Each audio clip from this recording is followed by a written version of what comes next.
If the president orders them to break the law, I've been asking, will you follow the law or follow the order? I want to ask you a more specific question here.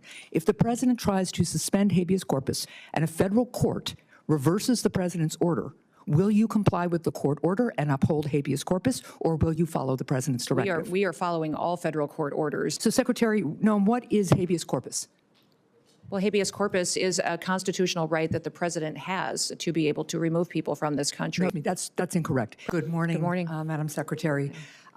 Secretary Noem, the White House Deputy Chief of Staff recently said that the Trump administration is actively looking at suspending habeas corpus.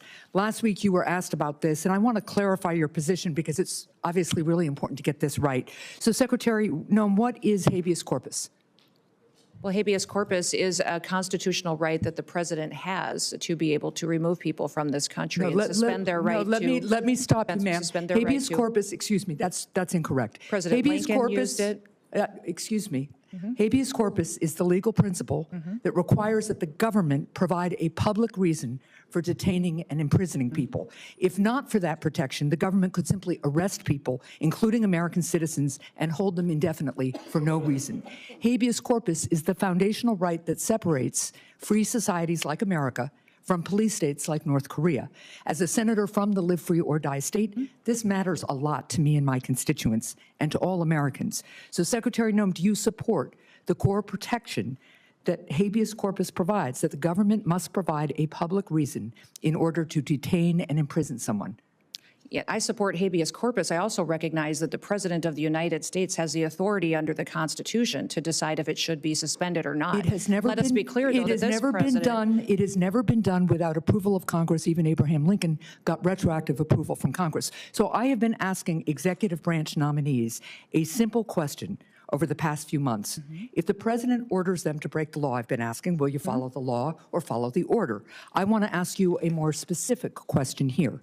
If the president tries to suspend habeas corpus and a federal court reverses the president's order, will you comply with the court order and uphold habeas corpus, or will you follow the president's directive? We are following all federal court orders and are complying with that, as is the president, and every decision that I make as well. That is obviously not true for anybody who reads the news. There are federal court orders right now, including returning somebody who was deported mistakenly. But to be clear, this is about a fundamental legal right that ensures that we live in a free society instead of a police state that would have a sham legal system like Russia or North Korea. So I'm glad that you have now committed to following court orders. I'm glad you believe in the basic freedom for Americans if ordered to do so by a court.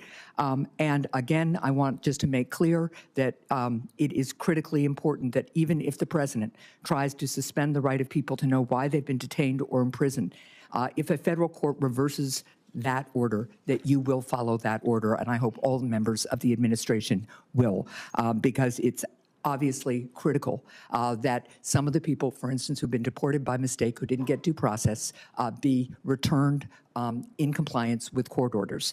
So now, let's move on to another issue. International criminal organizations target Americans with sophisticated cyber crime, including elaborate scams that robbed Americans of billions of dollars, with seniors in the United States losing $5 billion to scammers in 2024 alone. As artificial intelligence improves, so does the ability of criminals to deceive and defraud Americans.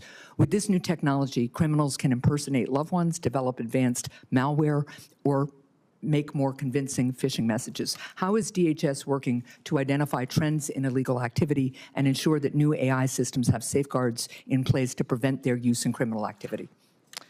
Yes, we are working extensively through CISA, but in all of our agencies to make sure that we're going after these criminal, nefarious actors. I would say partnering with private industry is critically important so that we have the insight that we need to really understand the tactics that they use and the advancements in software. The AI ability that they have to adjust and to supersede some of our systems is incredible. And so investing in those systems is important, but also having the knowledge and bringing everybody to the table and breaking down the silos between our agencies and our intelligence agencies is important, so we all have the information that we need to get. Well, and that gets me to one final point and question here, because Senator Peters began to ask about it, there's been recent reporting that indicates that the Chinese government installed remote access to Chinese-made power inverters in the U.S., raising concerns that the Chinese government could try to disable parts of our power grid. And you made a comment following up on Senator Peters' question about the importance of not only working with private industry on this issue, as you would also want to work on AI, but also on working with state and local governments on cybersecurity. And can you just talk to me a little bit about how DHS is partnering with state and local governments right now on cyber? Well, that's one of the core critical missions of CISA, is to help those state and local governments harden their systems. We're extremely vulnerable by our weakest link. And so when you have a small state that doesn't have the resources it needs to invest in these security operations, then they're vulnerable to attacks and hacking attempts, and they can access our systems. If they have a contract or a system that interfaces with the federal system, it makes us vulnerable as well. So we are responsible for 10 of the 16 critical infrastructures under the Department of Homeland Security, and making sure that China can't come in and shut down our electrical grid, our water systems, things that people rely on every day for their day-to-day lives is very important. So that's why we need these kind of partnerships, is to make sure that we're secure all the way down to our smallest actor that participates. Well, I appreciate that, and I appreciate working more with you on that. Thank you. What we just witnessed in this hearing, Senator Maggie Hassan didn't just ask a question. She delivered a civic lesson every American should hear. During the Senate hearing, she pressed Secretary Kristi Noem to define habeas corpus, one of the oldest and most sacred legal protections in the U.S. Constitution. But when Noem fumbled her response, calling it a presidential power to remove people and suspend their rights, the room shifted. Hassan quickly corrected her, reminding everyone that habeas corpus isn't about executive authority at all. It's about protecting citizens from unlawful imprisonment. Without it, the government could detain anyone indefinitely, without explanation or trial, a cornerstone difference between democracy and dictatorship. Now, this isn't just a minor slip of the tongue. It speaks to something much deeper, the basic understanding of constitutional rights by those who are entrusted to uphold them. For a potential top-level official to misrepresent such a principle is alarming. Habeas corpus isn't some obscure legal term. It's the foundation of liberty. It ensures that power has limits, that the government must answer to the rule of law, not rule by decree. Hassan's insistence on clarity wasn't political theater, it was constitutional accountability.